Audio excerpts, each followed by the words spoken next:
नमस्कार दोस्तों, आप सभी का स्वागत है आपके अपने YouTube channel history with Narendra में। दोस्तों, आज की वीडियो बड़ी इंपॉर्टेंट होने वाली है। आज की वीडियो में हम चोल साम्राज्य के बारे में जानेंगे, इसके प्रमुख शासक, राजस्व व्यवस्था और यहाँ के समाज और स्थानीय स्वशासन के बारे में, और जो इससे महत्वपूर्ण MCQ बनते हैं उनको पढ़ेंगे। और बाद में प्रीवियस ईयर के क्वेश्चन भी मैंने ऐड किए हैं, उसको भी जरूर देखना। तो आप सभी से रिक्वेस्ट है कि आप इस वीडियो को पूरी देखना प्लीज़। तो आइए वीडियो शुरू करते हैं। पहला जो पॉइंट है यहाँ पर है, चोल शासकों का इतिहास अत्यंत प्राचीन है। अशोक के द्वितीय और अष्टम शिलालेख से ज्ञात होता है कि चोल राज्य तृतीय शताब्दी ईस्वी पूर्व भी विद्यमान था। नेक्स्ट पॉइंट है, चोल इतिहास तृतीय शताब्दी ईस्वी पूर्व से भी अधिक प्राचीन है। हाँ, महाभारत के विषम पर्व और सभा पर्व में उनका उल्लेख जरूर मिलता है, जिससे उनकी प्राचीनता ज्ञात होती है। हमें केवल एक ही चोल शासक कार्यकाल की जानकारी प्राप्त होती है, जिसने प्रथम शताब्दी में शासन किया था। तो ईसा पूर्व के पहले हमें सिर्फ कार्यकाल जो चोल वंश का शासक था उसके बारे में ही जानकारी मिलती है। नेक्स्ट पॉइंट है दोस्तों, कृष्णा और तुंगभद्रा नदियों के दक्षिण का संपूर्ण भारत चोल साम्राज्य के अंतर्गत आता था। चोल राज्य में वर्तमान तमिलनाडु, मैसूर, केरल के कुछ जिले सम्मिलित थे। जिस चोल राज्य की स्थापना लगभग 850 ईस्वी में हुई, उसके संस्थापक विजयले थे। विजयले ने 850 ईस्वी में चोल वंश की स्थापना की थी। नेक्स्ट पॉइंट है दोस्तों, विजयले ने उरेयूर, पहली जो राजधानी थी चोल वंश की वो थी उरेयूर के समीप, अपना शासन पल्लव शासक के प्रतिनिधि के रूप में शुरू किया। ऐसा विश्वास किया जाता है कि विजयनगर ने तंजावुर मुक्तारायर प्रमुख से छीनकर अपने अधिकार में ले लिया और अपनी राजधानी बनाई। तो जो उरेयूर था उसको पहले पल्लव शासन वहाँ कर रहे थे। तो विजयले ने उरेयूर को पल्लवों से छीन लिया और अपनी राजधानी बनाया। विजयले ने 875 ईस्वी तक शासन किया। उसके बाद उसके पुत्र आदित्य प्रथम उसका उत्तराधिकारी हुआ। उसने परिवार की शक्ति को बढ़ाया। उसने पल्लव शासक अपराजित वर्मन और गंग शासक को हराकर उसका बहुत सारा जो राज्य अपने राज्य में मिला लिया। और कोणद्राम की उपाधि, ये इंपॉर्टेंट है यहाँ पर, कोणद्राम की उपाधि है वो आदित्य प्रथम ने धारण की थी। नेक्स्ट है दोस्तों, आदित्य ने 907 ईस्वी तक शासन किया। उसके बाद उसका पुत्र प्रांतक प्रथम सिंहासन पर बैठा। इतिहासकार सही मायनों में इसे ही चोल साम्राज्य के दक्षिण भारत में संप्रभुत्व का संस्थापक मानते हैं। प्रांतक प्रथम शासनकाल था 907 से 953। प्रांतक ने 915 में वेल्लोर के प्रसिद्ध युद्ध में पांड्य शासक राज सिंह द्वितीय तथा श्रीलंका के शासक कश्यप पंचम की सेनाओं को पराजित कर दिया था। 949 में राष्ट्रकूट नरेश कृष्ण तृतीय ने पश्चिम गंगों की सहायता से प्रांतक प्रथम पर आक्रमण किया और उसे तक्कोलम के युद्ध में पराजित किया। तो तक्कोलम के युद्ध में राष्ट्रकूट नरेश ने प्रांतक प्रथम को हराया था, ये याद रखना है आपको। नेक्स्ट पॉइंट है दोस्तों, प्रांतक प्रथम के समय के उत्तर मेरु अभिलेख 919 ईस्वी 921 ईस्वी से चोल स्थानीय स्वशासन की जानकारी मिलती है। तो उत्तर मेरु अभिलेख से चोलों के स्थानीय स्वशासन के बारे में हमें जानकारी मिलती है। नेक्स्ट, उसने मदुरई कोंड की उपाधि धारण की, इंपॉर्टेंट है। प्रांतक प्रथम के बाद गंडरादित्य ने शासन किया। उसने श्रीलंका पर भी आक्रमण किया, परंतु अधिक सफलता हासिल नहीं कर सका। उसने शासन के अंतिम दिनों में वह राष्ट्रकूट शासक कृष्ण तृतीय के हाथों पराजित हुआ, जिससे उसकी प्रतिष्ठा में काफ़ी नुकसान पहुंचा। तक्कोलम का युद्ध जो हुआ था उसमें। नेक्स्ट है, प्रांतक प्रथम की मृत्यु के बाद लगभग 3 दशक तक चोल शासक अपनी प्रतिष्ठा को पुनः स्थापित न कर सके, क्योंकि प्रांतक के 5 उत्तराधिकारी अयोग्य थे। ये उत्तराधिकारी थे, उसमें उसके 2 पुत्र थे, गंधरादित्य और अजिज्य का पुत्र सुंदरचोल और उसका पुत्र आदित्य द्वितीय, करिकल और उत्तम चोल। तो ये 5 उत्तराधिकारी हुए प्रांतक प्रथम के। प्रांतक द्वितीय ने पांड्य नरेश वीर पांड्य को परास्त किया और श्रीलंका के शासक महेंद्र चतुर्थ पर असफल आक्रमण किया।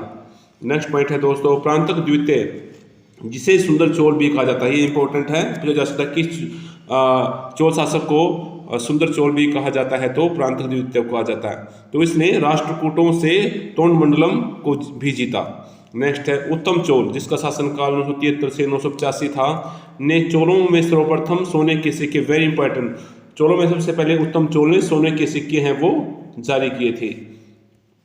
राजा राज प्रथम, जो कि चोल वंश का सबसे प्रसिद्ध और महान शासक रहा, 985 ईस्वी से 1014 तक सुंदर चोल के पुत्र राजा राज प्रथम चोल ने शासन किया। उसने मुम्मादी, चोल देव, जैन, गोंड, चोल मार्तंड आदि उपाधियां धारण की। उसके साथ ही चोल साम्राज्य का महान युग शुरू होता है। नेक्स्ट पॉइंट है दोस्तों, राजा राज प्रथम ने राज्यारोहण के साथ ही चोल शक्ति का उत्कर्ष आरंभ हुआ। वह प्रांतक द्वितीय का पुत्र था। उसने चेरों की नौसेना को कंडलूर के युद्ध में पराजित किया और कांडलूर, शालई, कल, मरुत की उपाधि ग्रहण की। राजा प्रथम ने श्रीलंका पर आक्रमण कर उसके शासक महेंद्र पंचम को पराजित किया और श्रीलंका के उत्तरी भाग को चोल साम्राज्य का एक प्रांत बना दिया और इसे मुंबई चोलमंडलम का नाम दिया। चोल सेनाओं ने श्रीलंका की प्राचीन राजधानी अनुराधापुर को नष्ट कर पोलनरुआ को चोल प्रांत की नई राजधानी बनाया। वह इसका नाम जयनाथ मंडलम रखा। उसने श्रीलंका विजय की स्मृति में वहां एक शिव मंदिर का निर्माण भी करवाया।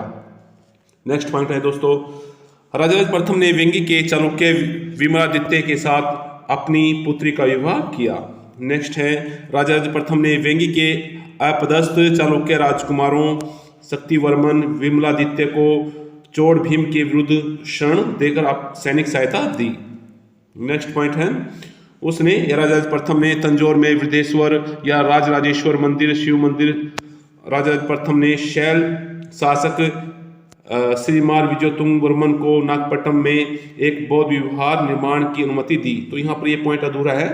तो राजा प्रथम ने तंजौर में विदेश्वर मंदिर का निर्माण भी करवाया था। यहाँ पर ये नेक्स्ट पॉइंट है दोस्तों, राजा प्रथम ने शैलेंद्र शासक श्रीमार विजयतुंग वर्मन को नागपट्टनम में एक बौद्ध विहार के निर्माण में अनुमति दी थी। राजा प्रथम ने अपना एक दूतमंडल चीन भेजा था। यहाँ पर चीन आना चाहिए था, यहाँ पर चीन भेजा था। नेक्स्ट पॉइंट है दोस्तों, राजा प्रथम ने मुम्माडी चोल देव, जयकोंड, चोल मार्तंड, शिवपाद शेखर आदि उपाधियां ग्रहण की थी। राजा प्रथम ने अभिलेखों को ऐतिहासिक प्राकथन प्रशस्ति के साथ प्रारंभ करने की प्रथा शुरू की थी। ये इंपॉर्टेंट है। नेक्स्ट पॉइंट है दोस्तों, राजा प्रथम ने अपनी विजयों का समापन मालद्वीप समूह की विजय से किया। उसने 1000 ईस्वी में भू राजस्व के निर्धारण के लिए भूमि का सर्वेक्षण करवाया। ये भी इंपॉर्टेंट है। स्थानीय स्वशासन को प्रोत्साहन दिया। नेक्स्ट है, ग्राम सभाओं एवं स्वशासित निगमों द्वारा सार्वजनिक धन के दुरुपयोग को रोकने हेतु उसने हिसाब के जांच पड़ताल की व्यवस्था भी की थी। नेक्स्ट पॉइंट है दोस्तों, तिरुवलंगाड़ू तमरपत्र अभिलेखों में राजा प्रथम की चेरों एवं पांड्यों के विरुद्ध विजयों का उल्लेख है। राजा प्रथम का प्रारंभिक नाम अरुमोलीवर्मन था। यह इंपॉर्टेंट है पॉइंट। राजा प्रथम चोल को इस बात का श्रेय जाता है कि उसने चोल साम्राज्य की सुरक्षा के लिए एक शक्तिशाली नौसेना की स्थापना भी की थी। राजा प्रथम के बाद उसका उत्तराधिकारी शासन करता है जिसका नाम था राजेंद्र प्रथम, 1014 से 1044 तक। तो राजेंद्र प्रथम ने संपूर्ण श्रीलंका को विजित किया। राजराज प्रथम ने सिर्फ उत्तरी श्रीलंका को जीता था, जबकि राजेंद्र प्रथम ने संपूर्ण श्रीलंका को। राजेंद्र प्रथम ने 1017 में श्रीलंका नरेश महेंद्र पंचम को परास्त करके उसे बंदी बना लिया और लंका को पूर्ण रूप से अपने अधिकार में ले लिया। किंतु कुछ समय के बाद महेंद्र पंचम के पुत्र कश्यप ने दक्षिणी श्रीलंका पर पुनः अधिकार कर लिया तथा विक्रम बाहु प्रथम के नाम से वहां राज्य किया। नेक्स्ट पॉइंट है दोस्तों, उसने बंगाल के पाल शासक महिपाल को पराजित कर गंगा घाटी के अभियान की सफलता पर गंगई कोंड चोल की उपाधि धारण की तथा गंगई कोंड चोलपुरम नाम नई राजधानी की स्थापना की। गंगा घाटी के अभियान का नेतृत्व राजेंद्र प्रथम के पुत्र विक्रम चोल ने की थी। नवीन राजधानी के निकट सिंचाई के लिए चोलगंगम नाम तालाब का निर्माण भी करवाया। नेक्स्ट पॉइंट है, राजेंद्र की सबसे महत्वपूर्ण जीत 1035 में कंडारम के श्री विजय साम्राज्य के विरुद्ध सफल सैनिक अभियान थी। नेक्स्ट है, चोल जहाजी बेड़े ने बंगाल की खाड़ी को पार कर कंडारम के श्री विजय नरेश संग्राम कुलोत्तुंग वर्मन को पराजित किया। वह कंडारम सहित 12 द्वीपों पर अधिकार कर लिया। जावा, सुमात्रा, मलाया में श्री विजय साम्राज्य था। नेक्स्ट पॉइंट है दोस्तों, श्री विजय साम्राज्य के विरुद्ध राजेंद्र चोल के अभियान का उद्देश्य भारतीय व्यापारियों के मार्ग में चीन से व्यापार में आ रही बाधाओं को दूर करना था। नेक्स्ट है, श्री विजय साम्राज्य के विरुद्ध राजेंद्र चोल की सफलता के कारण चीन के साथ व्यापारिक संपर्क पहले से आसान हो गई। नेक्स्ट पॉइंट है दोस्तों, राजेंद्र प्रथम ने इस उपलक्ष्य में कंडारकोट की उपाधि धारण की थी। नेक्स्ट है, राजेंद्र प्रथम पहला भारतीय चोल शासक था जिसने अरब सागर पर अपने प्रभुत्व कायम की। अरब सागर स्थित सदीमंतीब द्वीप पर अपना अधिकार स्थापित किया। नेक्स्ट पॉइंट है दोस्तों, राजेंद्र प्रथम ने 2 बार 1016 और 1033 में व्यापारिक दूत मंडल चीन भेजा था। ऐसा राजाराज प्रथम ने भी किया था। राजेंद्र प्रथम ने एक वैदिक कॉलेज की भी स्थापना की थी। राजेंद्र प्रथम के समय बंगाल की खाड़ी चोलों की झील कहलाती थी। Very important. नेक्स्ट पॉइंट है दोस्तों, राजेंद्र प्रथम ने पांडवों व चेरों पर भी आक्रमण कर अपने अधीन करने के बाद अपने पुत्र राजाराज प्रथम को पांड्य प्रदेश का वायसराय या महामंडलेश्वर नियुक्त किया और उसे चोल पांड्य की उपाधि दी। तो उसने अपने पुत्र राजा अधिराज को चोल पांड्य की उपाधि दी थी। नेक्स्ट है, राजेंद्र प्रथम के तिरुवलंकाडु एवं करीवाई अभिलेखों से उसकी उपलब्धियों की जानकारी प्राप्त होती है। उसके बाद उसका उत्तराधिकारी अधिराज प्रथम, जिसने 1044 से 1052 तक शासन किया। इसने चेर पांड्य तथा लंका के गठबंधन को तोड़ने में सफलता प्राप्त की। राज अधिराज प्रथम ने चालुक्य नरेश सोमेश्वर प्रथम को धान्य कटक तथा पुंडूर के युद्ध में पराजित किया तथा कल्याणी विजय कर कल्याणी में ही राज्याभिषेक करवाया। तो पूछा जा सकता है कि चोल शासक ने कल्याणी में राज्याभिषेक करवाया था, तो राज अधिराज प्रथम ने। नेक्स्ट पॉइंट है दोस्तों, इसने अश्वमेध यज्ञ भी करवाया था। कल्याणी के चालुक्य राजा सोमेश्वर प्रथम के साथ हुए कोप्पम के युद्ध में राजा अधिराज मारे गए थे। इसके बाद इसके उत्तराधिकारी हुए राजेंद्र द्वितीय। कोप्पम के युद्ध में राजा अधिराज की हत्या के बाद इसने कल्याणी के चालुक्यों को पराजित कर युद्ध भूमि में ही अपना राज्याभिषेक करवाया तथा कोल्हापुर में विजय स्तंभ स्थापित किया। 1062 में कुंडल संगम के युद्ध में सोमेश्वर प्रथम को पुनः पराजित किया। वीर राजेंद्र, जिनकी उपाधि राजकेसरी थी, ने चालुक्य सोमेश्वर प्रथम पर विजय की स्मृति में तुंगभद्रा के तट पर एक विजय स्तंभ की स्थापना की तथा राजकेसरी की उपाधि धारण की। इस दूसरे कुंडल संगम युद्ध में सोमेश्वर प्रथम अस्वस्थता के कारण स्वयं उपस्थित नहीं हुआ, तुंगभद्रा में डूबकर आत्महत्या कर ली। नेक्स्ट पॉइंट है दोस्तों, उसने श्रीलंका के शासक विजय बाहु को भी परास्त किया, राजेंद्र द्वितीय ने। इसके बाद कुछ समय के लिए अधिराजेंद्र, उसके बाद उत्तराधिकारी अधिराजेंद्र चोल सिंहासन पर बैठा और राजेंद्र को 1070 में क्रुद्ध भीड़ ने मार दिया था। Very important. कुलोत्तुंग प्रथम नेक्स्ट जो शासक हुए थे 1070 से 1120 तक जिन्होंने शासन किया, कुलोत्तुंग प्रथम। आइए जानते हैं इनके बारे में मुख्य जो तथ्य हैं। वेंगी का चालुक्य वंशीय राजेंद्र द्वितीय ही कुलोत्तुंग प्रथम के नाम से चोल साम्राज्य का शासक बना। यह राजेंद्र प्रथम का प्रपौत्र था। कुलोत्तुंग प्रथम पर पश्चिमी चालुक्य शासक विक्रमादित्य षष्ठ ने आक्रमण कर दिया, किंतु वह युद्ध में पराजित हुआ। नेक्स्ट 1090 में कंडारम नरेश ने कुलोत्तुंग के पास अपना राजदूत एवं नागपट्टनम स्थित बौद्ध विहार को दान दी गई भूमि को कर मुक्त करवाया। कुलोत्तुंग प्रथम के समय में श्रीलंका के राजा विजय बाहु ने अपनी स्वतंत्रता घोषित की। इसके बावजूद भी कुलोत्तुंग प्रथम ने अपनी पुत्री का विवाह श्रीलंका के राजकुमार वीरपेरुमाल के साथ कर दी। नेक्स्ट पॉइंट है, चोल नरेश राजराज द्वितीय व कुलोत्तुंग द्वितीय की प्रशंसा तमिल देव के रूप में की जाती है। Very important. उसने राजराज प्रथम की तरह भूमि का पुनः सर्वेक्षण करवाया। उसने व्यापार की प्रगति में बाधक चुंगियों तथा तटकरों को समाप्त किया। इसी कारणों से सुंगम तवीरत चोल करों को हटाने वाला भी कहा जाता है।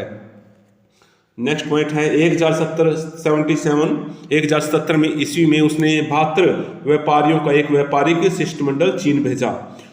उसने कुलोत्तुंग प्रथम ने उसके शासनकाल में मल्य प्रायद्वीप के साथ चोलों के सुदृढ़ व्यापारिक एवं सांस्कृतिक संबंध रहे। वैष्णव सुधारक रामानुज को कुलोत्तुंग प्रथम के कारण श्रीरंगम छोड़ना पड़ा। रामानुज ने मैसूर में होयसल शासक बिट्टिग विष्णुवर्धन के यहाँ शरण ली। कुलोत्तुंग प्रथम के बाद उसका पुत्र विक्रम चोल शासक बना। उसने चिदम्बरम के नटराज मंदिर को अपार दान दिया तथा मंदिर का जीर्णोद्धार व विस्तार करवाया। नेक्स्ट पॉइंट है दोस्तों, विक्रम चोल ने त्याग समुद्र की उपाधि धारण की। इंपॉर्टेंट, बार बार क्वेश्चन में पूछा जाता है एग्जाम में।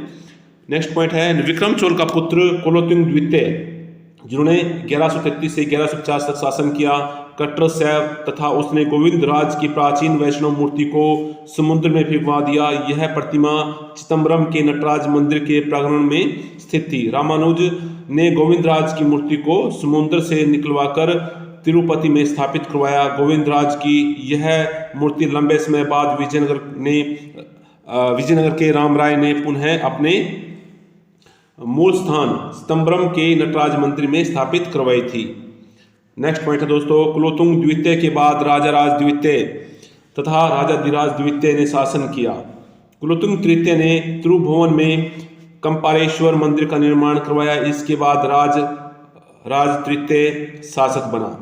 नेक्स्ट पॉइंट है दोस्तों, इस वंश का अंतिम शासक राजेंद्र तृतीय था। इसके बाद चोल पांड्यों के अधीन हो गए और चोल राज्य का होयसल एवं पांड्यों में विभाजन हो गया। तो आइए चोल प्रशासन के बारे में जानते हैं। चोल प्रशासन का स्वरूप राजतंत्रात्मक था। राजा के मौखिक आदेश त्रुवायकेल्वी कहलाते थे। सरकारी अधिकारियों की 2 श्रेणियां थी, पेरुदनम उच्च श्रेणी और सिरुंद्रम ये निम्न श्रेणी थी। राजा के व्यक्तिगत अंगरक्षकों को वडेकार कहा जाता था। राजा के उच्च अधिकारियों को उडनकुटम कहा जाता था। उडनकुटम का अर्थ होता है सदा प्रस्तुत समूह। ये राजा के निजी सहायक होते थे तथा राजा के आदेशों को लिपिबद्ध करते थे। अधिकारियों को वेतन के रूप में भूमि प्रदान की जाती थी। चोल अभिलेखों में मंत्रिमंडल का उल्लेख नहीं मिलता। शासन में राजा के सहयोगी उच्च पदाधिकारी होते थे। भूमि को पूर्ववीर तथा लगान को वारिप पौत्रगम कहा जाता था।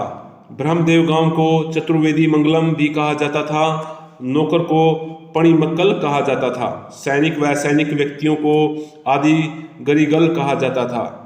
नेक्स्ट पॉइंट है दोस्तों, राजा के स्वामित्व की भूमि को प्रभुमान्यम तथा मठों को प्रदत्त भूमि को मडपपुर कहा जाता था। ब्राह्मणों को दी गई भूमि ब्रह्मदेव तथा मंदिरों को दी गई भूमि देवदान, देवाप्रहार व देवभोग कहलाती थी।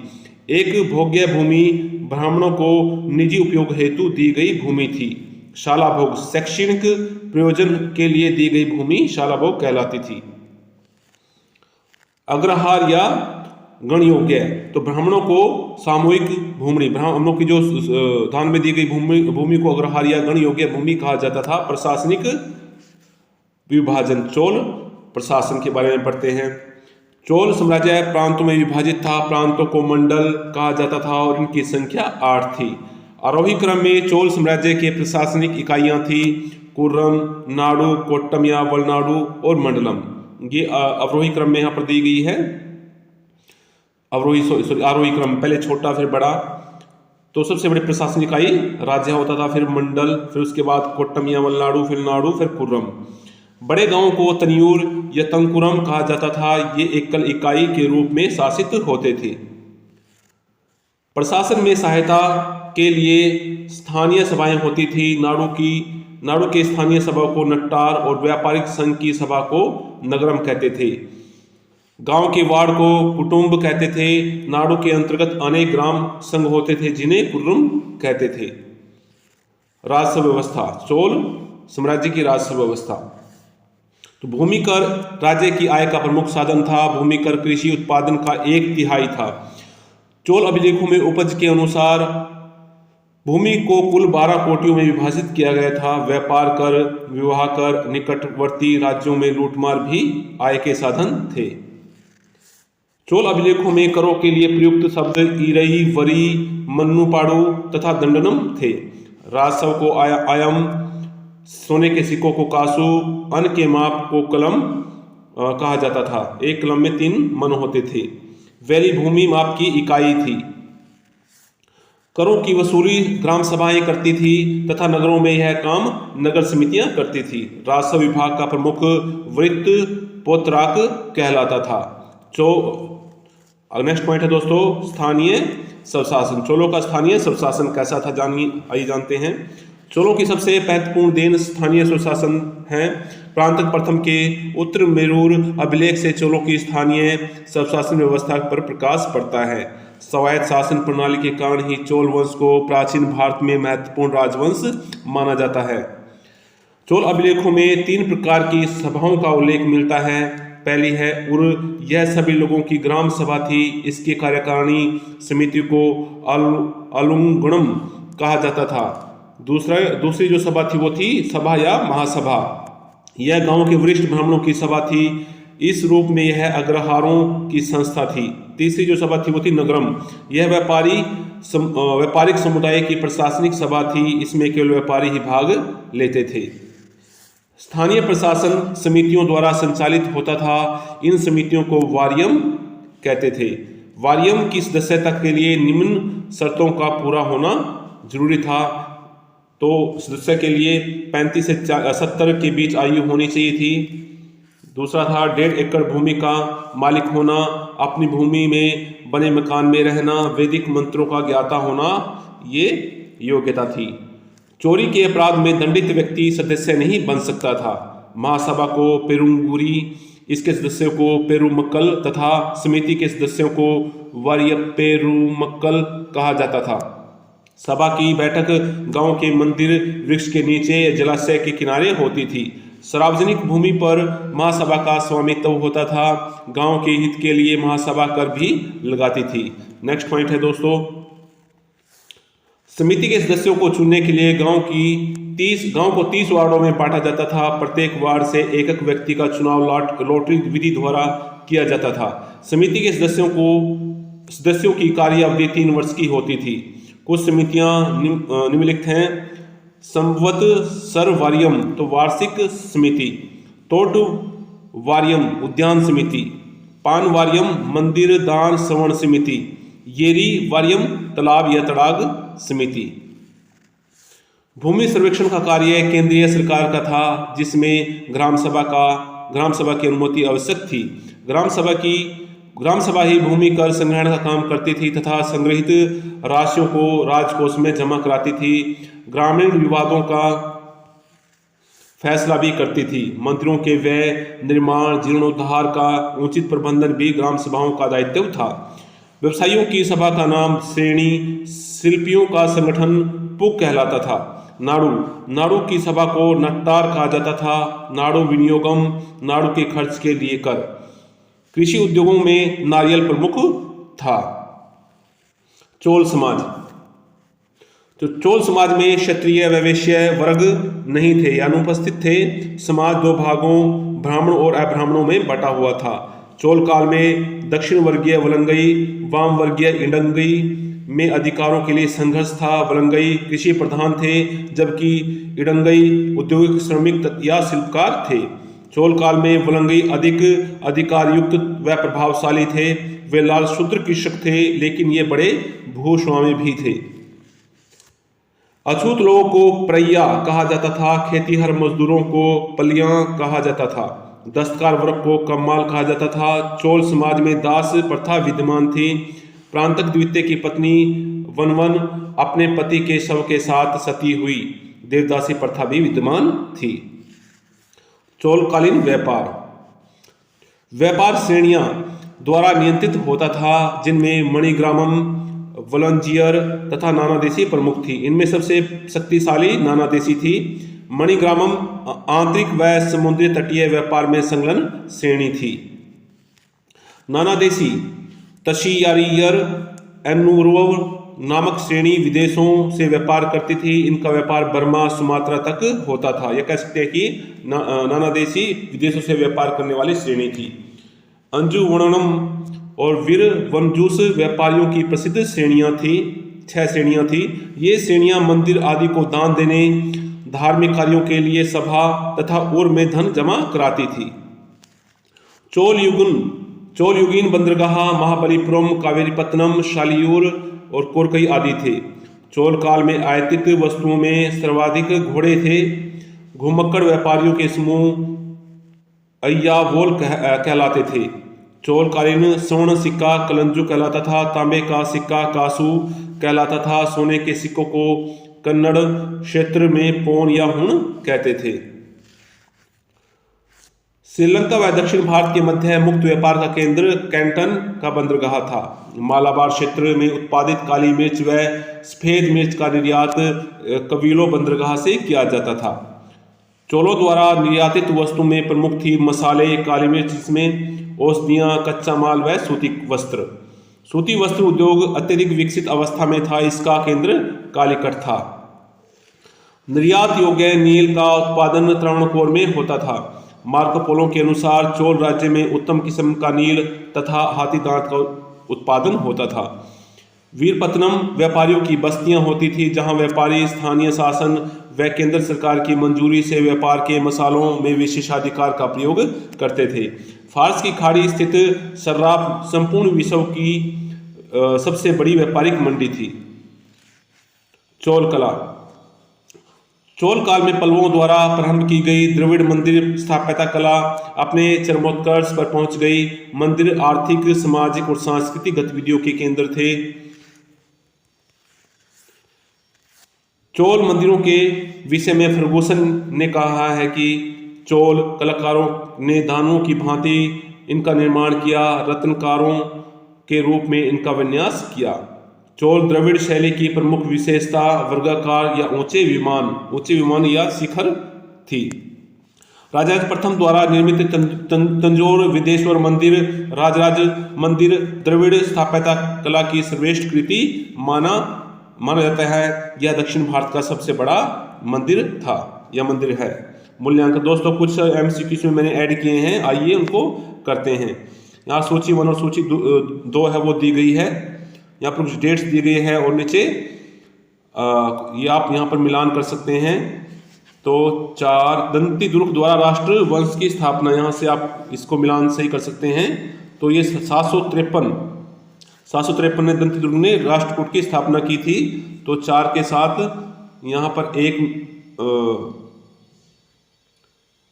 4 के साथ बी है, 4 का बी, तो ये राइट आंसर हो जाएगा यहाँ पर बी।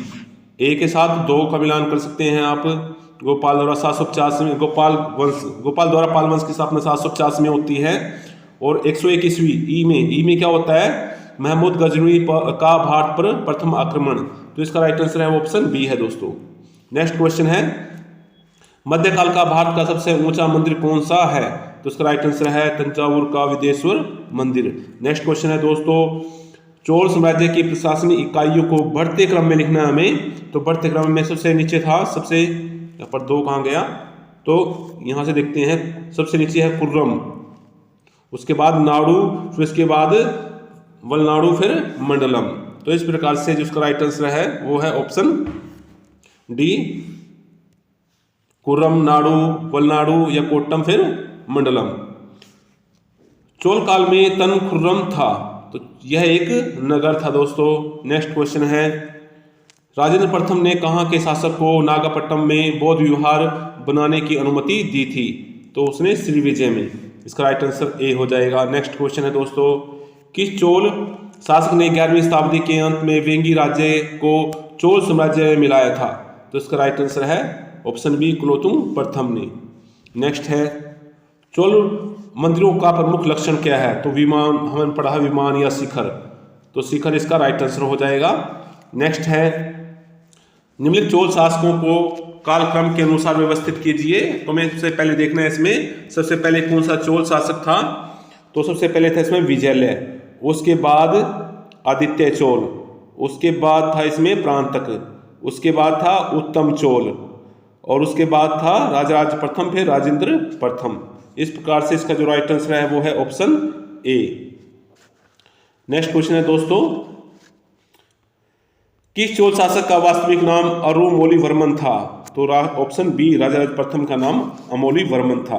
नेक्स्ट क्वेश्चन है दोस्तों, तक्कोलम के प्रसिद्ध युद्ध में राष्ट्रकूट शासक कृष्ण तृतीय ने किस चोल शासक को परास्त किया था? तो उसने प्रांतक प्रथम को परास्त किया था तक्कोलम के युद्ध में। नेक्स्ट क्वेश्चन है, शैलेंद्र वंशी शासकों से श्री विजय साम्राज्य जीतने के लिए किस चोल शासक ने 9 सैनिक बेड़ा भेजा? तो इसका राइट आंसर है ऑप्शन ए, राजेंद्र प्रथम ने। नेक्स्ट क्वेश्चन है, किस चोल शासक ने 1077 ईस्वी में 127 बृहत्तर सौदागरों का एक प्रतिनिधि मंडल चीन भेजा था? तो कुलोत्तुंग प्रथम ने। तो यहाँ पर 127 नहीं होना चाहिए, 72 होना चाहिए थे। यहाँ पर 72 सौदागरों का या व्यापारियों का एक शिष्टमंडल चीन भेजा था। नेक्स्ट क्वेश्चन है दोस्तों, राजाराज प्रथम के संबंध में निम्नलिखित में से गलत कथन बताइए और कूट की सहायता से उत्तर का चयन करना है। तो राजाराज ने लगभग 40 वर्ष तक शासन किया, ये यहाँ पर गलत है।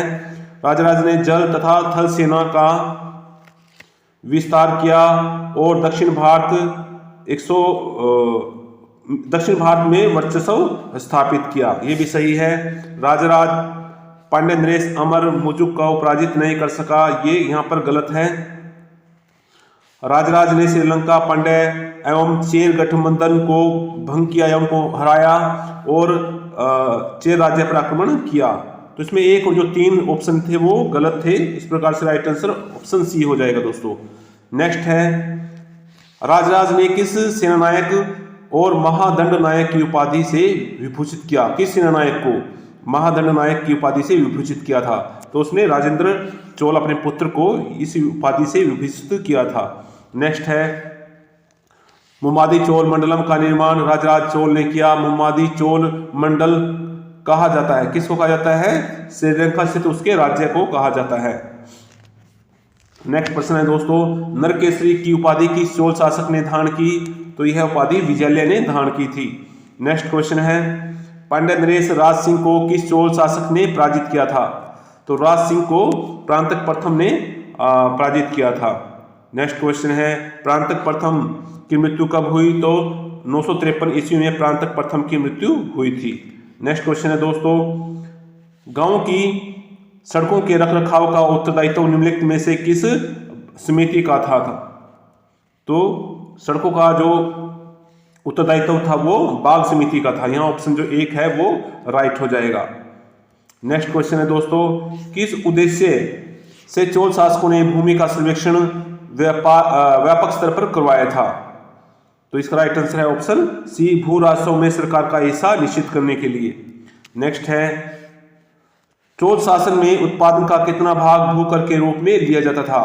तो इसका राइट आंसर है दोस्तों ऑप्शन बी, 1/3 भाग। नेक्स्ट है, चोल राज्य में ग्रामीण क्षेत्रों में मामूली वस्तुओं के विनिमय का आधार था। तो वस्तुओं के विनिमय का आधार पेड़ी और जो धान थे, चावल थे, वो होते थे।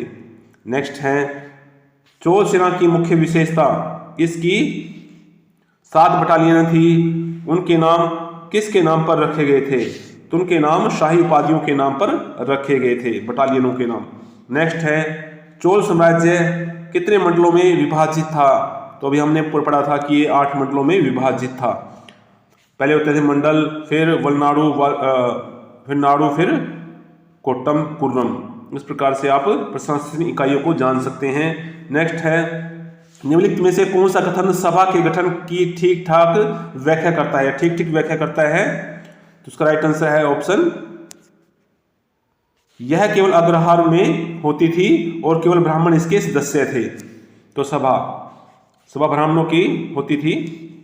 नेक्स्ट है दोस्तों, निम्नलिखित में से किस साधारण सभा की कार्यकारी समिति को वरीयम कहा जाता था? तो सभा की समिति को वरीयम कहा जाता था। नेक्स्ट क्वेश्चन है दोस्तों, निम्नलिखित में से कौन सी वरीयम की सदस्यता के लिए अनिवार्य योग्यता नहीं थी? तो भूमि का मालिक ये भी थी, निजी निवास स्थान हो ये भी थी, आयु 35 से 70 ये भी थी, तो वो द्विज हो यह योग्यता नहीं थी। नेक्स्ट है, निम्नलिखित में से कौन सी वरीयम की उपसमिति नहीं थी? तो वार्षिक समिति ये भी थी, बाग समिति भी थी, टैंक समिति भी थी, सवर्ण समिति नहीं थी। नेक्स्ट है दोस्तों, कथन और कांड। तो कथन और कांड के जो ऑप्शन है यहाँ पर पहले दे दिए गए हैं। तो ए में जो होगा वो था कथन और कांड सही है, और जो कांड है कथन की सही व्याख्या करता है तो ए हो जाएगा। बी में क्या होगा दोस्तों, अगर कथन और कांड सही है और कांड कथन की व्याख्या नहीं करता तो बी ऑप्शन माना जाएगा। कथन सी में क्या होगा, कथन ए कथन सही है, बी गलत है। डी में कथन ए गलत है और आर सही है। तो इस प्रकार से आपको ये याद रखना है ऑप्शन। पहला जो क्वेश्चन है वो है दोस्तों, कथन दिया है हमें चोल शासकों के विषय में उनके पूर्व काल के शासकों से अधिक जानकारी प्राप्त होती है। कांड दिया है आप क्योंकि लगा करके इनके संबंध को जान सकते हैं। अगर क्योंकि लगा करके इनका अर्थ सही निकलता है तो उसका ऑप्शन हमेशा ए होता है। तो कांड दिया गया है चोल शासकों ने मंदिरों की दीवारों पर अभिलेख खुदवाए जिनमें उन्होंने अपने विजयों आदि का वर्णन किया है। तो चोल शासकों के बारे में हम इनके अभिलेखों से पता चलता है। तो ये यहाँ पर ऑप्शन ए राइट हो जाएगा। कथन और कांड सही है, कांड कथन की व्याख्या करता है। नेक्स्ट क्वेश्चन है दोस्तों, यहाँ पर कथन दिया गया है राजा प्रथम की पत्नी थी जो लोक महादेवी ने हिरण्य गर्भ उत्सव का आयोजन किया। हिरण्य गर्भ का अर्थ है किसी शरीर को सोने की गाय के अंदर से होकर गुजरना। कांड था चोल शासकों ने धर्म दान दक्षिण की अपेक्षा यज्ञ और बलि को अधिक महत्व दिया। तो दोस्तों इसमें जो कथन है वो सही है जबकि कांड है वो गलत दिया है। नेक्स्ट है दोस्तों, कथन पढ़ते हैं 10वीं शताब्दी का उत्तरामेरु अभिलेख उर की संविधान और उसकी कार्यविधि की संपूर्ण जानकारी देता है। कांड दिया गया है दोस्तों, अभिलेख में साधारण सभा के सदस्यों की योग्यता और अयोग्यता दोनों का वर्णन किया गया है। तो इसका राइट आंसर हो जाएगा ऑप्शन डी, मतलब कि ए गलत है और दो सही है। ये कांड सही है, कथन गलत है। नेक्स्ट है दोस्तों, चोल काल में अग्रहार गांव की संख्या अन्य प्रकार के गांव से अधिक थी। कांड है देवदासी प्रथा चोल काल में अत्यधिक प्रसिद्ध हो गई थी। मंदिरों में जो नृत्यकियां रहती थी उन्हें देवदासी कहा जाता था और इस प्रथा को देवदासी प्रथा कहा जाता था। तो ऑप्शन डी है, मतलब कि जो कथन है वो गलत है और कांड सही दिया गया है। नेक्स्ट क्वेश्चन है दोस्तों, कथन दिया गया है मृत शासक की याद में मंदिर बनवाना चोल साम्राज्य का मुख्य लक्षण था। तो बिल्कुल सही है। कांड है तंजौर का राजेश्वर मंदिर राजेंद्र प्रथम द्वारा अपने पिता राजराज प्रथम की याद में बनवाया था। नहीं, गलत है, ये राजेंद्र प्रथम ने बनवाया था, नहीं कि राजेंद्र प्रथम ने। तो इस प्रकार से कथन सही है, कांड गलत है। नेक्स्ट है दोस्तों, राजराज प्रथम की चेर पांड्य और श्रीलंका राज्य की विजय का आर्थिक उद्देश्य था। तो इसका राइट आंसर है दोस्तों ऑप्शन सी, दक्षिण पूर्व एशिया के साथ होने वाले व्यापार को अपने नियंत्रण में लाना और चीन के लिए समुद्री मार्ग को खोलना। नेक्स्ट क्वेश्चन है दोस्तों, खेमे राजा ने किस भारतीय राजा से मित्रता की थी? किस चोल राजा से मित्रता की थी? तो इसका राइट आंसर है ऑप्शन ए, राजेंद्र प्रथम से। नेक्स्ट क्वेश्चन है दोस्तों, दक्षिण भारत में वलंगी और इलंगाई क्या थे? तो इसका राइट आंसर है ऑप्शन डी, उपयुक्त में से कोई नहीं। तो क्या थे? सामाजिक वर्ग थे, वलंगाई और इलंगाई। नेक्स्ट है चोल व्यापारिक गतिविधियों, क्वेश्चन देख लेते हैं। चोल व्यापारिक गतिविधियों के संबंध में निम्नलिखित में से कौन सा कथन गलत है? तो चोल साम्राज्य चीन के बीच व्यापारिक संबंध थे और दूत एक दूसरे देशों में जाया करते थे। सही है। नेक्स्ट है चोल साम्राज्य के कपड़े, मसाले, दवाइयां, हाथी दांत की बनी वस्तुओं का निर्यात चीन और पश्चिमी देशों को होता था। नेक्स्ट है चोल शासक व्यापारिक श्रेणियों की गतिविधियों का निर्देशन करते थे। चोल शासक व्यापारिक गतिविधियों का जो है निर्देशन नहीं करते थे। तो ये ऑप्शन यहाँ पर गलत दिया है, यही इसका राइट आंसर हो जाएगा। नेक्स्ट है दोस्तों, और इसके साथ इसको पढ़ लेते हैं। मसाले दक्षिण पूर्व एशिया और अरब से लाया जाता था, यहाँ से पश्चिमी देशों को ले जाया जाता था। पहले मसालों को दक्षिण पूर्व एशिया है वहां पर ले जाया जाता था और फिर उसको पश्चिमी देशों में। नेक्स्ट है मतलब इनका निर्यात किया जाता था चोल राज्य से। नेक्स्ट क्वेश्चन है दोस्तों, चोल शासकों ने स्थानीय प्रशासन के संबंध में निम्नलिखित में से कौन सा कथन गलत है? तो सभा और महासभा ब्राह्मणों की सभाएं थी, सही है। सभा और महासभा को स्थानीय प्रशासन के सभी विभागों में हस्तक्षेप करने का अधिकार था, ये भी सही है। नेक्स्ट है दोस्तों, इसमें शाही अधिकारियों को इस गतिविधियों पर नियंत्रण करने का पूर्ण अधिकार था, तो यह जो ऑप्शन है वो गलत दिया गया है, ऐसा नहीं था, उनका अधिकार नहीं होता था सभा पर। सभा के सदस्य केवल 1 वर्ष के लिए चुने जाते थे, ये भी सही है। तो इस प्रकार से इसका राइट आंसर है ऑप्शन सी, हमें गलत कथन चुनना था। नेक्स्ट है दोस्तों, दक्षिण भारत का मनु कहा जाता है, वेरी इंपॉर्टेंट क्वेश्चन। तो अपस्तंभ को दक्षिण भारत का मनु कहा जाता है। नेक्स्ट क्वेश्चन है, विजयालय ने एक मंदिर तंजौर में बनवाया और उसे किस देवी या देवता को समर्पित किया? तो विजयालय ने निशुंभ सुंदरी का मंदिर है वो बनवाया था। नेक्स्ट क्वेश्चन है, कल्याणी के चालुक्य के ऊपर विजय प्राप्त करने के उपलक्ष्य में किसने यादगीर में विजय स्तंभ बनवाया जिस पर चीते का प्रतीक बना हुआ है? तो इसका राइट आंसर है ऑप्शन सी, राजाधिराज प्रथम ने कल्याणी के चालुक्यों के ऊपर विजय की याद में एक विजय स्तंभ बनाया था जिसके ऊपर चीते का प्रतीक है वो बना हुआ है। नेक्स्ट क्वेश्चन है, विभिन्न परीक्षाओं, वेरी इंपॉर्टेंट पॉइंट है ये, आपको ये क्वेश्चन जरूर पढ़ने चाहिए, जो विभिन्न परीक्षाओं में आईएएस वगैरह जो या पीसीएस में या किसी पीजीटी एग्जाम में पूछे गए हैं। तो पहला प्रश्न है दोस्तों, तंजौर में चोल वंश की स्थापना किस शासक ने की थी? तो इसका आंसर है विजयालय। नेक्स्ट पॉइंट है, चोलों ने किन के शासन को समाप्त कर अपने साम्राज्य की स्थापना की थी? तो उन्होंने कांची के पल्लवों को हरा करके अपने साम्राज्य की या रवंश की स्थापना की थी। किस चोल राजा ने बंगाल के पाल शासक महिपाल को पराजित करके गंगईकोंड चोलपुरम नामक नगर की स्थापना की थी? तो इसका राइट आंसर है राजेंद्र प्रथम ने। नेक्स्ट है, 1949 की तक्कोलम की लड़ाई में क्या हुआ था? तो इसमें चोल युवराज राजा आदित्य मारा गया था और इस विजय के बाद राष्ट्रकूट नरेश कृष्ण तृतीय ने रामेश्वर में अधिकार कर वहां अपना विजय स्तंभ बनवाया था। तो यहाँ पर ऑप्शन नहीं है, इसलिए जो क्वेश्चन है तो आपको अधूरा सा लग रहा था। नेक्स्ट क्वेश्चन है दोस्तों, कौन चोल राजा राष्ट्रकूट नरेश कृष्ण तृतीय द्वारा पराजित किया गया? तो इसका राइट आंसर है प्रांतक प्रथम तक्कोलम के युद्ध में। नेक्स्ट है, किस चोल शासक ने राष्ट्रकूटों से तोंडई मंडलम छीन लिया था? तो प्रांतक प्रथम ने। नेक्स्ट है, किसने चीन में दूत मंडल भेजे? तो राजा प्रथम और राजेंद्र प्रथम ने, और कुलोतुंग प्रथम ने भी चीन में दूत है वो भेजे थे।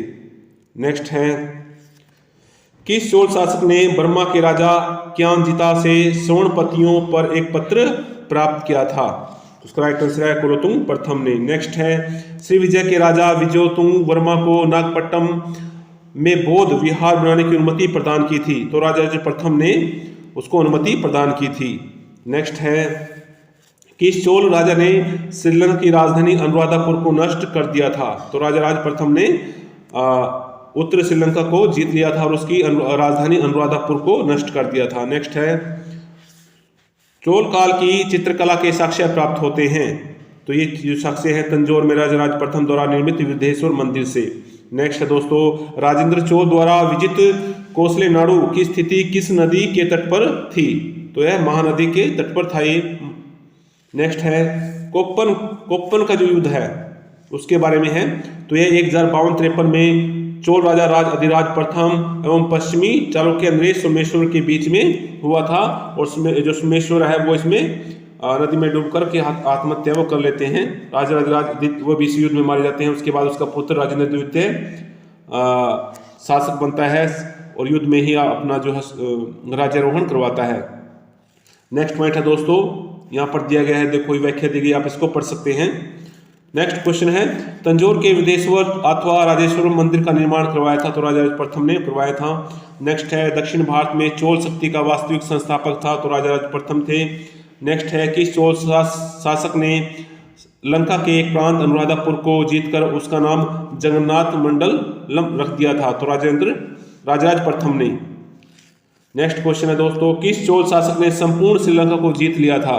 तो राजेंद्र प्रथम ने, जबकि उत्तर श्रीलंका को राजराज प्रथम ने जीता था, संपूर्ण को राजेंद्र प्रथम ने। नेक्स्ट है, किस शासक ने पारगमन शुल्क समाप्त करने के कारण सुगंधविर्त विरुद्ध से सम्मानित किया? तो कुलोतुंग प्रथम को। करों को उठाने वाला इसको कहा गया है कुलोतुंग प्रथम। नेक्स्ट है कंडार कोंड की उपाधि धारण की थी, तो राजेंद्र प्रथम ने कंडार कोंड की उपाधि प्राप्त की थी। नेक्स्ट है चोल राजवंश के किस शासक ने सर्वप्रथम दक्षिण पूर्वी एशिया के विरुद्ध नौसैनिक अभियान चलाया था, तो राजेंद्र प्रथम ने। इसकी व्याख्या आप यहाँ पर पढ़ सकते हैं, नहीं तो वीडियो बहुत ज़्यादा लंबी हो जाएगी दोस्तों। नेक्स्ट है कि चोल शासक ने 2 बार व्यापारिक दूत चीन भेजे थे, तो राजेंद्र प्रथम ने। नेक्स्ट है रामानुज को श्रीरंगम का मंदिर छोड़ना पड़ा कुलोत्तुंग द्वितीय की चतुरता के कारण। नेक्स्ट है दोस्तों किस चोल शासक ने सर्वप्रथम मालदीव पर विजय प्राप्त की, इसका राइट आंसर है राजा प्रथम ने मालदीव पर सर्वप्रथम जो जीत है वो हासिल की थी। नेक्स्ट है गंगई कोण चोलपुरम मंदिर का निर्माण करवाया था, तो राजेंद्र प्रथम ने करवाया था। नेक्स्ट है वेंगी का कौन चालुक्य राजकुमार चोल सिंहासन पर आसीन हुआ था, तो कुलोत्तुंग प्रथम। नेक्स्ट है दोस्तों स्थानीय स्वशासन के लिए प्रसिद्ध उत्तर मेरूर अभिलेख किस शासक के बारे में जानकारी प्रदान करते हैं, तो ये प्रांतक प्रथम का अभिलेख है। नेक्स्ट है सर्वप्रथम चोलकालीन स्वर्ण मुद्रा जिसका हमें ज्ञान होता है किससे संबंधित है, वेरी इंपॉर्टेंट, तो उत्तम चोल ने सबसे पहले सोने के सिक्के हैं वो जारी किए थे चोल वंश में। चोलकालीन सोने का सिक्का कहलाता था, तो कलंचू, कासू तांबे का सिक्का होता था। नेक्स्ट क्वेश्चन है दोस्तों राजा प्रथम और राजेंद्र प्रथम ने अपनी विजयों को के स्मरणोत्सव के किस रूप में मनाया था अपनी विजयों का, तो उसने मंदिर निर्माण करवाया अपनी विजयों के याद में। नेक्स्ट है चोल वंश भारतीय इतिहास में प्रसिद्ध है, तो नौसेना स्थानीय स्वशासन और दक्षिण पूर्वी एशिया पर विजय के कारण। नेक्स्ट है चोल काल में कौन सा धर्म सबसे अधिक प्रचलित था, तो शैव धर्म। नेक्स्ट क्वेश्चन है दोस्तों दक्षिण भारतीय समाज में वलंगई और इंडिगई का भेद सर्वप्रथम किस काल में दिखाई देता है, तो ये चोल काल में दिखाई देता है। नेक्स्ट है चोलों द्वारा अक्षत्रिय शिखामणि की उपाधि दी जाती थी, किसको दी जाती थी, ये शासकों को दी जाती थी। चोलों के काल में उर क्या था, तो एक ग्राम सभा, गांव की एक सभा को उर कहा जाता था। नेक्स्ट है दोस्तों चोलों की राजधानी थी, तो सबसे पहले राजधानी उरैयूर थी और नेक्स्ट तंजौर, उसके बाद तंजौर को राजधानी बनाया गया। नेक्स्ट है चोल शासक राजेंद्र प्रथम ने शैलेंद्र साम्राज्य के विरुद्ध नौसैनिक अभियान चलाया, किस लिए चलाया था, क्योंकि भारतीयों के मार्ग की बाधाओं को दूर करने के लिए ताकि चीन से भारत का व्यापार उन्नत हो सके। नेक्स्ट है दोस्तों प्रांतक प्रथम के समय पेरुमक्कल शब्द का अर्थ होता था, तो इसका अर्थ होता था महासभा के सदस्यों के लिए। नेक्स्ट है दोस्तों चोल काल में किस सेना का अस्तित्व नहीं था, तो उसमें रथ सेना नहीं होती थी। नेक्स्ट है चोलों के अधीन चतुर्वेद मंगलम शब्द का अर्थ क्या था, तो इसका अर्थ होता था एक अग्रहार ब्राह्मणों को दी गई भूमि होती थी।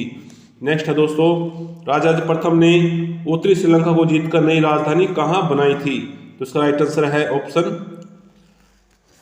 पोलन रुआ। पहले इसकी राजधानी अनुराधापुर होती थी, परंतु अनुराधापुर को नष्ट करके उसने पोलन रुआ को राजधानी बनाया था। नेक्स्ट है चोल साम्राज्य में लगान वसूली का माध्यम था, तो ग्राम सभाएं लगान वसूली करती थी और राजकोष में जमा कराती थी। नेक्स्ट है दोस्तों चोल साम्राज्य में कावेरी नदी पर बांध एवं नहरें बनाने का उत्तरदायित्व किसके पास था, तो ये ग्राम सभाओं के पास था। नेक्स्ट है चोल वंश के सिक्कों पर कौन सा पशु अंकित नहीं था, तो इसका राइट आंसर है हाथी अंकित नहीं होता था। नेक्स्ट है चोल काल में पाडिका वलंकुली से क्या तात्पर्य था, तो यह स्थानीय प्रधानों को सुरक्षा के बदले दिया जाने वाला कर था, तो ये प्रधानों को कर देना होता था अपने सुरक्षा के बदले। नेक्स्ट है पूर्व मध्य काल में दक्षिण भारतीय राजतंत्र में उडनकुट्टम शब्द का तात्पर्य था, तो इसका तात्पर्य था चोलों के अंतर्गत अधिकारियों का समूह, अधिकारियों को ही उडनकुट्टम कहते थे। नेक्स्ट है दोस्तों चोल प्रशासन में उडकुट्टम नामक अधिकारियों का काम क्या था, तो वो राजा के आदेशों को लिखते थे। नेक्स्ट है किसने कहा चोल कलाकारों ने दैत्यों के समान कल्पना की तथा जोहरियों के समान उसे पूरा किया, तो ये फर्गुसन ने कहा था। नेक्स्ट है चोल स्थानीय शासन में समितियों के सदस्य मतदान द्वारा नहीं वर्ण लॉटरी द्वारा उनका चुनाव किया जाता था। नेक्स्ट है चोल काल में राशि के रूप में संग्रह किया जाने वाली भूमि रासों को कहते थे, उसको कलम कहते थे। नेक्स्ट है दोस्तों चोलों के अंतर्गत तटटोली कर अदा करते थे। तो टटको जो टोली कर था वो सुनार अदा करते थे। नेक्स्ट है चोल राज्य में नाट्य विनियोगम शब्द का क्या अभिप्राय था? तो यह है नाड़ू के खर्च के लिए एक कर होता था। नेक्स्ट क्वेश्चन है दोस्तों, चोल काल में वरी किसके लिए एक सामान्य शब्द था? तो ये एक कर होता था। नेक्स्ट है चोल काल में वेट्टी का अर्थ, तो चोल काल में वेट्टी का अर्थ सार्वजनिक कार्यों के लिए एक बेगार, वेट्टी एक बेगार होता था। बेगार मतलब बिना मजदूरी के काम करवाना। नेक्स्ट है चोल देशों में वीरपत्तनों का तात्पर्य था। वीरपत्तन वीर वलंजू व्यापारियों की बस्तियां होती थी। नेक्स्ट है दोस्तों, चोल साम्राज्य में प्रशासनिक विभाजन था। तो सबसे बड़ा जो प्रशासनिक इकाई थी वो मंडल था। उसके बाद वलनाडु कोट्टम, फिर नाडु, फिर कुर्रम होते थे। उसके बाद है नानादेशी। क्या था नानादेशी? एक व्यापारिक श्रेणी थी। नेक्स्ट है दोस्तों, मध्यकालीन दक्षिण भारत में बोले जाने वाले मणिग्रामम से क्या तात्पर्य था? तो ये भी एक व्यापारिक श्रेणी थी, व्यापारिक मंच था। यहाँ आप इसकी व्याख्या पढ़ सकते हैं दोस्तों। नेक्स्ट है दक्षिण भारत में नगरम बस्तियों का स्वरूप था। तो ऐसे गांव जहां व्यापारी और सौदागर एक साथ बसे और वहीं उनकी प्रमुखता थी। नेक्स्ट है 11वीं शताब्दी की पुस्तक शून्य पुराण के लेखक कौन हैं? तो रमई पंडित शून्य पुराण के लेखक थे। नेक्स्ट क्वेश्चन है चोल प्रशासकीय व्यवस्था में सभा क्या थी? सभा अग्रहार या ब्राह्मणों को दान दी गई जो भूमि या गांव थे उनको सभा कहते थे, और यह वयस्क लोगों का समुदाय थी। नेक्स्ट है चोल काल में प्रत्येक नाडु की एक सभा होती थी जिसे कहा जाता था, तो इसको नाट्टार कहा जाता था। नेक्स्ट क्वेश्चन है दोस्तों, चोल शासकों के काल में उद्यानों का प्रशासन देखने वाली वारियम समिति को कहते थे, इसको टोट वारियम कहते थे। नेक्स्ट, तो दोस्तों आज की वीडियो में इतना ही। आशा है कि आपको चोल साम्राज्य के जो सभी फैक्ट्स हैं इस वीडियो से पता चल जाएंगे। आपको दूसरी कोई पुस्तक पढ़ने की आवश्यकता नहीं रहेगी। इसको बार बार देखें और अपने ज्ञान में वृद्धि करें। और अगर आपको वीडियो पसंद आई है दोस्तों तो इसको ज़्यादा से ज़्यादा लोगों तक पहुँचाएँ। धन्यवाद।